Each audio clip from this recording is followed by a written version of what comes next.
King Midas and the Golden Touch, retold by Freya Littledale, from the tale by Nathaniel Hawthorne, illustrated by Daniel Horn.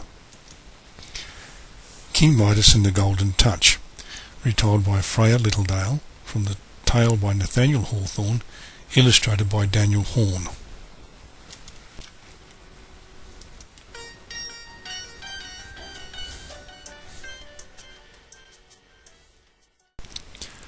Once upon a time there was a king named Midas, who loved gold more than anything in the world.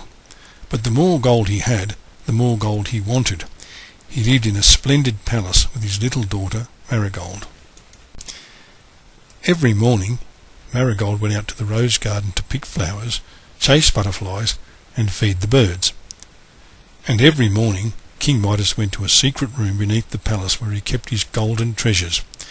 He locked the door with his gold key and often said to himself, "My garden is lovely, I've been told, but not as lovely as solid gold. Gardens don't twinkle, gardens don't shine, they don't last forever, like this gold of mine."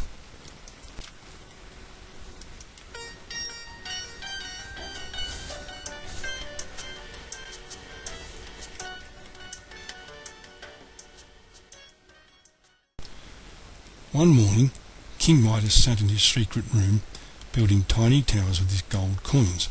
Suddenly, the room grew bright. King Midas looked up and saw a stranger standing in the golden light. "Surely this is a magical being," Midas thought. "I know all about you," King Midas said to the stranger, "and I have come to grant you a wish." "Just one?" asked Midas. King Midas thought about his garden. What if all the roses turned to gold? Then he would have a great garden of gold. "I wish," said Midas, "that everything I touch would turn to gold."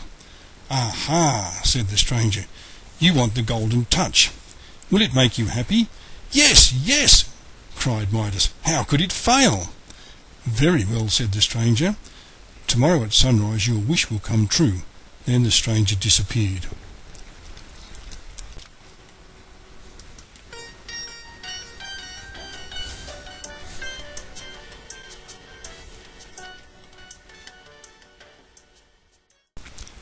Before sunrise the next morning, Midas touched his bedside table. Nothing happened. He touched a candle on the table. Still nothing happened. King Midas felt very sorry for himself. "Perhaps the stranger was only in my dreams," he thought.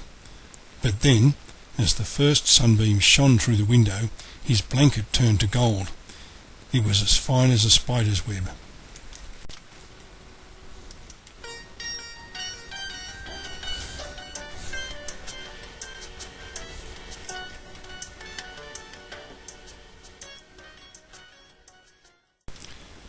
"My wish has come true," cried Midas. "I have the Golden Touch." Midas was so happy. He leaped out of bed and ran around the room. He touched a footstool with his fingertips.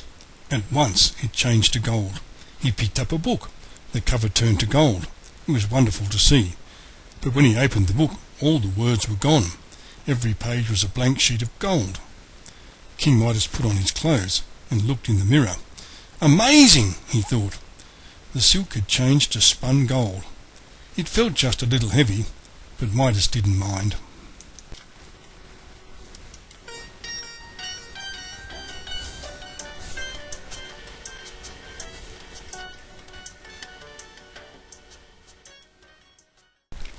Then he picked up a handkerchief Marigold had made for his birthday. The handkerchief turned to gold. Midas shook his head. "That's too bad," he said. But when he put on his spectacles, he couldn't see a thing. Now the glass was solid gold. "Oh, well," he told himself, "spectacles don't matter. I only need them to read." Marigold was still asleep when King Midas ran out to the garden. The smell of roses filled the air. One by one he touched each bush, and every flower turned to gold. Even the bees and the butterflies on the petals became pure gold.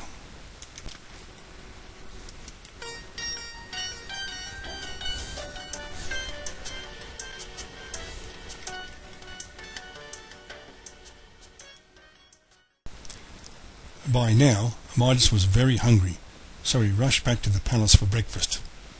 Besides coffee and juice, there were hot muffins, pancakes, and fresh, ripe strawberries. It looked so good, Midas could hardly wait for Marigold. Now, Marigold was a cheerful child who almost never shed a tear, but soon she came in crying. "What is wrong?" asked Midas. "Look at this rose," she sobbed. "It's beautiful," said Midas. "No, it's not. It's ugly," Marigold cried. "All the roses in the garden are ugly. They're hard and cold, and they've lost their smell. What could have happened to them?" "My dear sweet child," said Midas, "you're too young to understand. That golden rose is worth more than any real flower. Now dry your eyes and eat your breakfast."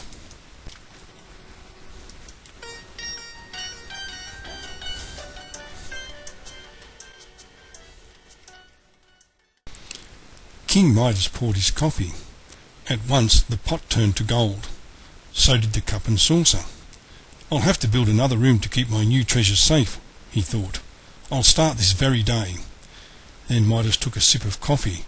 The instant the coffee touched his lips, it turned to melted gold. "Ah!" he groaned.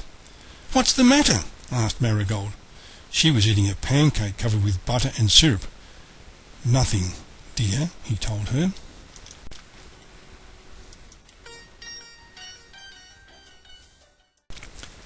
Midas touched the stem of a strawberry.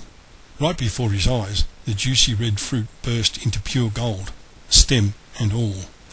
It was very pretty, but Midas was very, very hungry. "I would give anything for a real strawberry," he thought. Midas didn't know what to do. He leaned over the plate and grabbed a hot muffin with his teeth, but the golden touch was too fast for him. Instead of a muffin, his mouth was full of burning gold. "Oh!" Midas yelled. He jumped up from the table and stomped around the dining room. "What is going to become of me?" he moaned. "How could I have made such a wish?"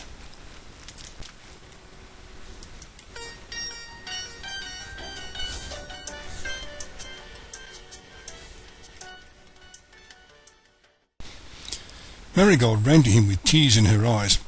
"Please, father, please," she cried. "Tell me what is wrong." King Midas bent down and kissed her. "My darling Marigold," he said, "I've been so foolish." But Marigold did not answer. The moment he touched her, she changed. Midas felt her little body grow stiff in his arms. Her brown curls turned gold. Her eyes stared without seeing, and the tears on her cheeks grew hard. Marigold was no longer a living child, but a golden statue.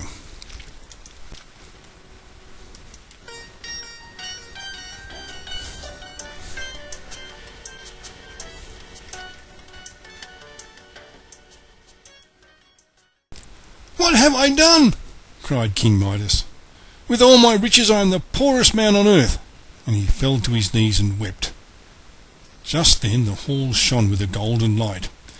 Midas looked up and saw the stranger. "Well, King Midas," he asked, "are you happy now?" "I am miserable," Midas answered. "I have lost what I really loved." "And what is that?" asked the stranger. "I have lost my child," said Midas. "You seem wiser today," said the stranger.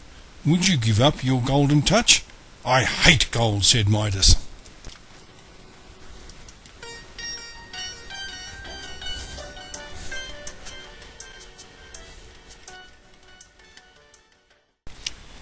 "Then go to the river near your palace and bathe in the water," the stranger told him.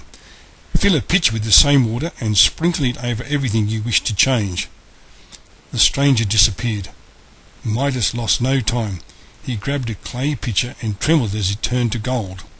Then he ran down the path to the river. Into the water he jumped, clothes and all. What a great splash he made! In an instant he felt lighter from head to toe. As he filled the pitcher with water, he watched it turn from gold to clay. King Midas had never been so happy. "At last," he thought, "I've washed away the golden touch." But the sands of the river turned gold from his bath, and they are gold to this very day.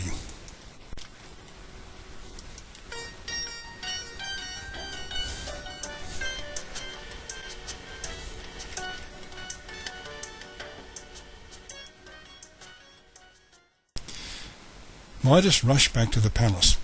Quickly he splashed water over the golden statue of Marigold. No sooner did the water fall on her than the colour returned to her cheeks. "Please, father, stop!" she cried.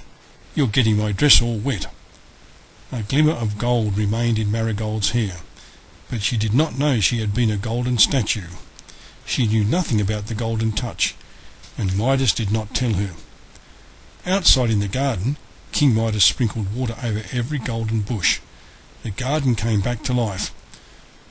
The bees buzzed, the butterflies fluttered their wings, and all the flowers bloomed.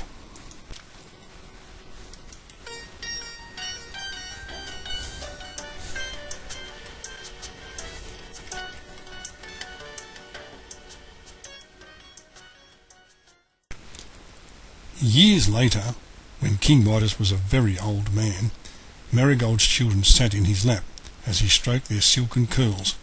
"Tell us a story, Grandpa," they said. So Midas told them the story of his golden touch. "Is that why you never wear a gold crown?" they asked.